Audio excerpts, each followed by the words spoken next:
नमस्कार. मी सावित्री जगदाळे. आपल्या बेधडक महाराष्ट्राच्या या फेसबुक पेजमध्ये मी सर्वांचं स्वागत करत आहे. कवी, लेखक, चित्रपट गीतकार अरुण वाळुंज यांची संकल्पना व निर्मिती असणाऱ्या या पेजवर महाराष्ट्रातील कला, क्रीडा, साहित्य क्षेत्रातील अनेक मान्यवर विचार व्यक्त करत आहेत. आणि आज आपण इथे संवाद साधणार आहोत. माझा परिचय: मी गृहिणी आहे आणि लेखिका आहे. माझी 12 पुस्तकं प्रकाशित झालेली आहेत. तर मी आता सुरुवातीला माझा लेखन प्रवास कसा झाला याबद्दल बोलते. अवांतर पुस्तकेच नाहीत, शाळेत गोडी लागली ती मुले वाचतात, घरची मदत व्हायला पाहिजे, हे अगदी बरोबर आहे. कारण शाळेत अभ्यास असतो, खेळ असतो, त्यांना उपक्रम असतातच. शाळेतून तर वाचनाची आवड जोपासण्याची गरज आहेच, पण ती जरी नसेल तर पालकांनी पण ह्याची काळजी घ्यायलाच पाहिजे. आपलं मुलं आहे, ते मोठं व्हायचंय, एक समाजाचा जबाबदार नागरिक म्हणून त्याला मोठं करायचंय, तर त्याचं लहानपणापासूनच चांगलं व्हायला पाहिजे ना, त्याचं जडणघडण. आपण जबाबदारीने त्याच्याशी वागायलाच पाहिजे, थोडासा वेळ द्यायलाच पाहिजे आणि क्वालिटी वेळ देणं गरजेचं आहे. आपला फोन थोडा वेळ बाजूला ठेवायलाच पाहिजे. फोन, व्हॉट्सअप इतकं गरजेचं नसतं. मुलांच्या पेक्षा काहीही महत्वाचं नाही. मला हे 100% पटतं, वाटतं आणि मी तशी वागते की जे मूल आहे आपल्या समोर, कुणाचंही असं नका, माझंच नातू आहे, माझंच मुलगा आहे असं नाही. समाजातलं आपल्या समोर येणारं प्रत्येक मूल महत्वाचं आहे. त्याच्याशी जबाबदारीने वागायला पाहिजे, त्याला महत्व द्यायलाच पाहिजे, हे माझं स्पष्ट मत आहे.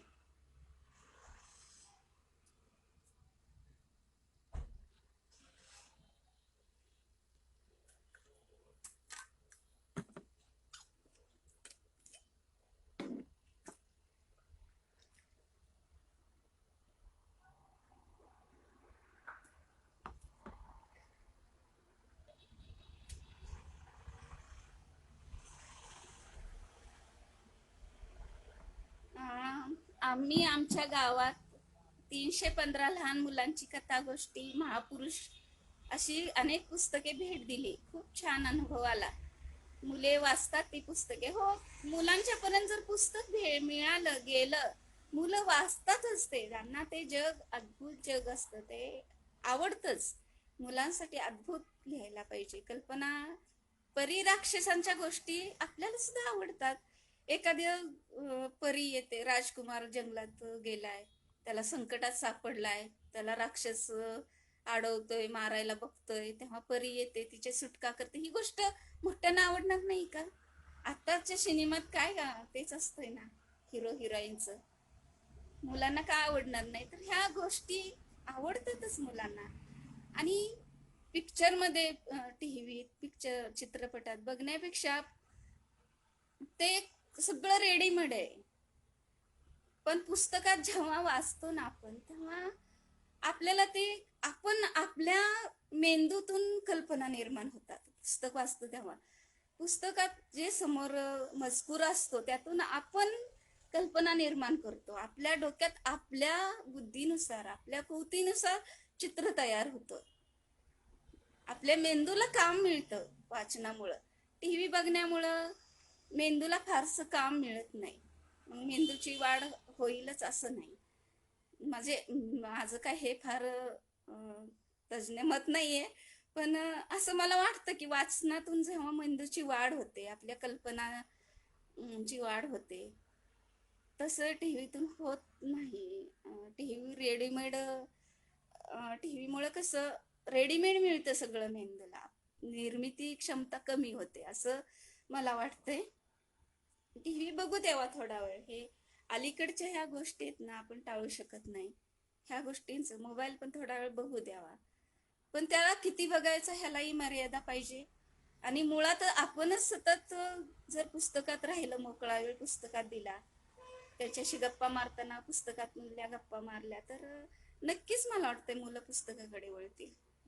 कवी रामदास भालेराव गुरुजी. नमस्कार. अतिशय सुंदर विचार आहेत, आजच्या पिढीला खूप गरजेचे आहे. धन्यवाद. तर असं आपण मोठ्या माणसांनी खरं तर जबाबदारीने वागलं की नाही, आपलं काम कितीही महत्वाचं असलं तरी मुलांच्या पेक्षा काहीही महत्वाचं नसतं, हे लक्षात ठेवायला पाहिजे. काही महत्वाचं नसतं. आता काही युद्धावर जायचं नाहीये आपल्याला. कामच करायचेत ना पोटा पाण्यासाठी, मुलांच्या जडणघडणीसाठी. मग मूलच महत्वाचं आहे ना. अरुण वाळूंज म्हणतात, कल्पनाशक्तीला वाव मिळण्यासाठी बाल साहित्य गरजेचे आहे. ऑडिओ बुक्स सुद्धा आजची पिढी वापरते. हा, आता तर कसं आहे, आधुनिक काळात काळ जसा बदलेल तशी साधनं बदलत राहणार. पुस्तकांसाठी झाडांची वृक्षतोड होते आणि पुस्तक म्हणजे ह्या गोष्टी आहेतच ह्याच्यात. ऑडिओ बुक्स गरजेचं आहे, वापरायला काहीच हरकत नाही. माझा मुलगा माझा नातू, मुलगा सतत तोंडात येते, माझा नातू शौर्य पानं वापरतो, इतकी नासधूस करतो. मी त्याला म्हणते, अरे झाडं कापावी लागतात, झाडापासून कागद होतं, तू नको इतकी नासधूस करत. अगं म्हणूनच मी हे वापरतोय ना, काही उत्तर देतो हुशार हुशार, म्हणूनच तर वापरतोय, तू काय करू नकोस ह्या कागदाला, असं काही सांगत असतो. की मुलांना पटकन कळतं. किती मोठे आपण म्हणतो याला काय कळतंय, तसं काही नसतं. मुलांना सगळं कळतं. आपण सोपं करून सांगायचं असतं. सोपं करून सांगणं अवघड असतंय. तळातून आलेले शब्द जे असतात, आपल्या तळमळीतून आलेले शब्द असतात, ते समोरच्या व्यक्तीला भिडतातच. मुलांना आत्ता कळलं नाही, पण ते बीज पडतं, नंतर ते विचार करतात आणि कळतं मुलांना. आत्ताची मुलं तर खूप हुशार आहेत.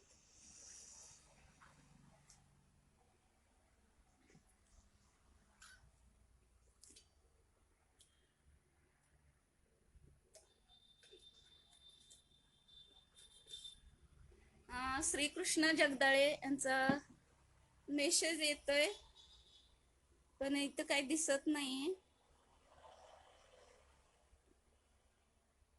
इथं सगळ्यांचे मेसेज दिसत आहेत वरती, पण इथं काही दिसत नाही. तर धन्यवाद सगळे जे जे आले आहेत, पण मी त्यांची दखल घेऊ शकत नाही. सॉरी, पण धन्यवाद सगळे बघतायत माझा हा कार्यक्रम. खूप आभारी आहे.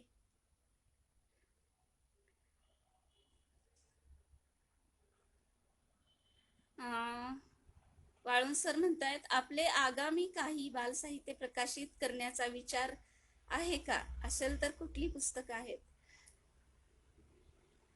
आता म्हणजे भरपूर लिहिलंय मी बाल साहित्यातील गोष्टी, कविता. आता ही प्रकाशित पुस्तकं असली चार तरी प्रकाशित भरपूर आहे. जंगलवाट आणि चिंचबन हे लिहून तयार झालेलं आहे. आणि ऋग्वेद मासिक आहे मुलांचं, सुभाष विभूते हे बघतात ते काम. त्यांनी चिंचबन त्यांच्या ऋग्वेद मधून प्रसिद्ध केली. निर्मल रानवारामध्ये क्रमशः जंगलवाट प्रसिद्ध झाली. आणि अकोल्याचे विजय भगत हे जंगलवाट प्रकाशित करण्याच्या मार्गावर आहेत. आणि गोष्टी बिष्टी भरपूर लिहिलेल्या आहेत, मासिकातून पेपरमधून वगैरे प्रकाशित झालेल्या आहेत. आणि मला वाटतंय कवितांच्या पेक्षा गोष्टीतून मी मुलांच्या जवळ चांगल्या प्रमाणात पोहोचू शकते. मला म्हणजे गोष्ट किंवा कादंबरी लिहायला जास्त आवडते आणि तेच लिहावी असं वाटतंय. ठरवत काय नाही, ठरवून कुठे काय करता येतं का, पण साधारण तसा विचार आपण आता हे करायला पाहिजे, हा विचार मेंदूत टाकून द्यायचा. मग मेंदू तसा विचार करतो आणि मग आपल्याकडून ते काम होतं असं मला आपलं वाटतं. आणि मग मला असं वाटतं की मी खूप गोष्टी लिहाव्यात मुलांच्यासाठी, मुलांना आवडेल अशा गोष्टी लिहाव्यात. असं स्मार्ट हुशार मुलांच्या पर्यंत जर आपण पोहोचायला पाहिजे, तर साधारण तशाच गोष्टी लिहायला हव्यात. तसा लिहिण्यासाठी मला वाचन खूप करायला पाहिजे, आधुनिक वाचायला पाहिजे. ओमप्रकाश सर म्हणतात, जंगलवाट आणि चिंचवनसाठी मनापासून शुभेच्छा, खूप खूप धन्यवाद. तर ते असं सगळं आहे. म्हणजे मला आता मुलांच्यासाठी लिहिणंच असं हळूहळू जेव्हा वाटायला लागला, मी कविता लिहिते. कविता लिहिणं हा आपल्या मनात खूप खूप काय साचलेलं असतं, ते साचलेलं बाहेर काढणं, निचरा करणं ही कविता असते. पण मुलांसाठी काहीतरी शेअर करावं वाटतं, तेव्हा मग त्यांच्यासाठी कादंबरी, कथा लिहिणंच गरजेचं. मीनाक्षी डफळ म्हणतात, तुमचा प्रवास प्रेरणादायी आहे. आमच्यासारख्या नवोदितांना लेखनासाठी थोडं मार्गदर्शन करावे. अं, तेवढा अधिकार माझा आहे की नाही माहित नाही. तरी पण मी जे जसं वागले, की मी आता लहानपणी मुलांच्या बरोबर राहायचे, मुलांना पुस्तकं खूप घेऊन द्यायची. तेच परवडत होतं त्यावेळेस. कारण महागडी खेळणी घेऊन देण्यापेक्षा पुस्तकं घेऊन देणंच परवडायचं. आणि ती पुस्तकं मुलांना वाचायला लावायची, मीही वाचायची. तर मला असं वाटतं की मुलांच्या बरोबर जास्तीत जास्त वेळ घालवावा, त्यांच्यापर्यंत जास्तीत जास्त पुस्तके पोचवावी, आणि लहान जेव्हा वाचायला येत नाही तोपर्यंत आपण वाचून दाखवावी आणि लिहिण्याचा प्रयत्न करावा. आपल्याला खूप वाचन पाहिजे, हे मात्र खरं आहे. आधुनिक काळाचे मुलांचं काय आहे, मुलं कसा विचार करतात, त्याप्रमाणे आपलं वाचन पाहिजे खूप. त्यांच्या प्रश्नांना उत्तरं देता यायला पाहिजेत. तर आपण वाचन पाहिजे, सतत मुलांच्या सहवासात पाहिजे, त्याप्रमाणे लिहिण्याचा प्रयत्न करायचा मग. आणि बालसाहित्य जास्तीत जास्त मुलांच्या पर्यंत पोहोचवण्याचा आपण प्रयत्न करायलाच पाहिजे. वाळून सर म्हणतात, बालसाहित्य पोहोचवण्याच्या दृष्टीने आपण नक्कीच प्रयत्न करूया. खरं तर परवाच कुठेतरी चपराकचे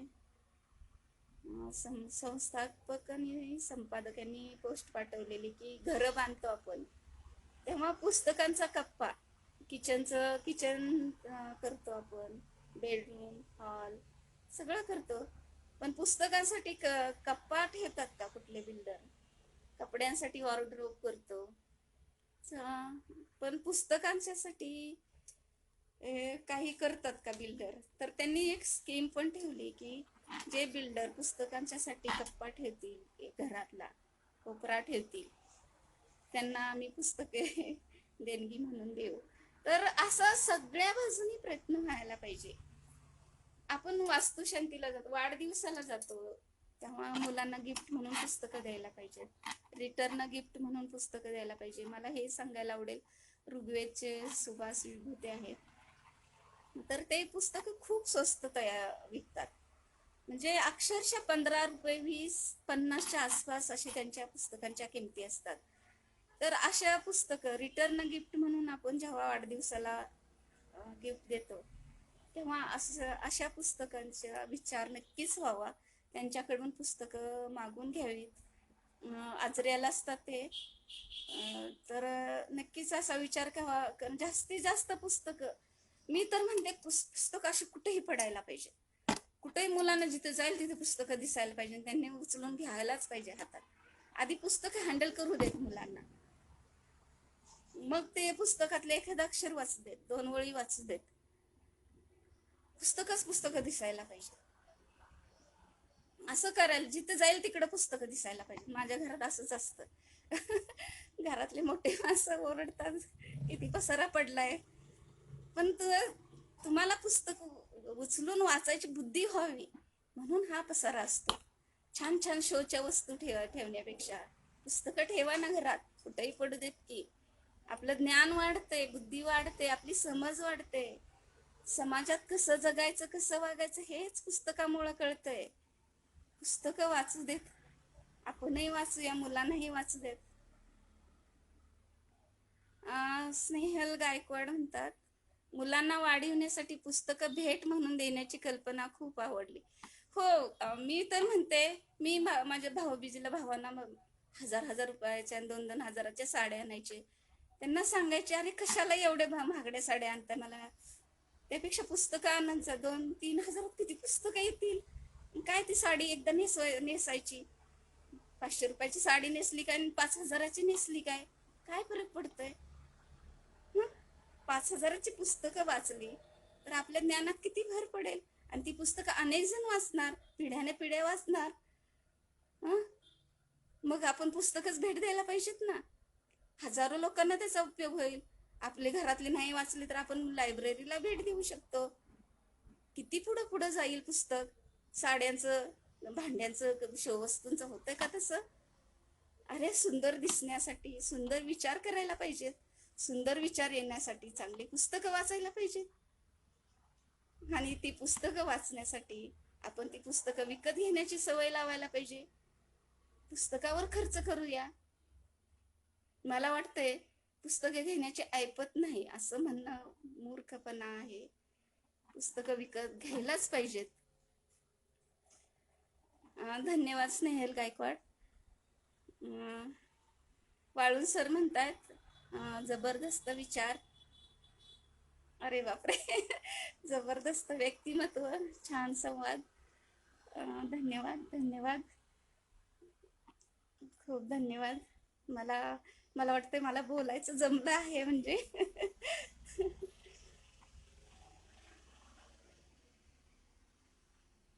पुस्तकांच्या बद्दल खूप बोलू शकते, आग्रह करू शकते, जबरदस्ती करू शकते. मला वाटतंय अगदी अतिरेक करू शकते मी. आमच्या घरात तर सगळ्यांच्यावर होतच असतं अतिरेक, पुस्तकं मागवणं घेणं.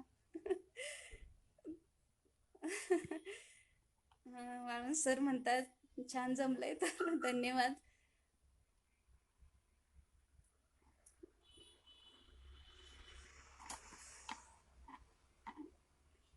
खरंच म्हणजे फार गरज आहे. पुस्तकं सर्वांनी वाचण्याची खूप गरज आहे. 1 तास तरी काढा की. मी म्हणते ठीक आहे तुम्हाला वेळ नाही, 24 तासात आपण 8 तास झोपतो. हा, 8-7-8 तास झोपतो.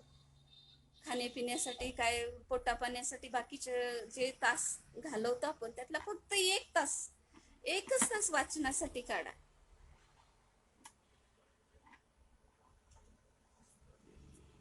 अरुण ज्वाळून सर म्हणतात कसा अनुभव आजचा फेसबुक लाईव्ह. मला माझ्या मनातलं बोलता आलं खूप. आणि मलाच एकटीला बोलता आलं त्यामुळे छान वाटले. मला कुणी उपदेश करत नव्हतं, मीच फक्त बोलते, मीच सगळ्यांना उपदेश करते. हे छानच वाटतं.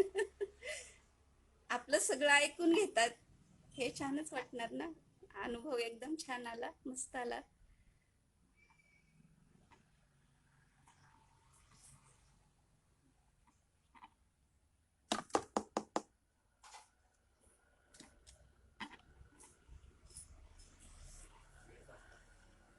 तर आता वेळ संपलेला आहे. आपण सगळ्यांनी खूप छान संवाद साधला. अं, आता ह्याच्यावर काय कमेंट्स दिल्या, मला जमेल तसे मी उत्तरं दिली. विलास महाराज लोंढे सर म्हणतात पुस्तक वाचनाची आवड मुलामध्ये निर्माण व्हायला हवी. छान मार्गदर्शन केलंय, छान, धन्यवाद.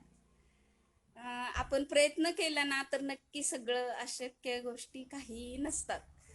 सगळं शक्य होतं. ही साधी गोष्ट आहे, पुस्तक वाचनाची आवड निर्माण करा. आधी स्वतःमध्ये निर्माण करायची, मग दुसऱ्यामध्ये आपोआप होते. तर खूप खूप धन्यवाद. आपण संवाद साधलात आणि मला सहकार्य केले. खूप छान वाटले आपल्याशी संवाद करताना. धन्यवाद.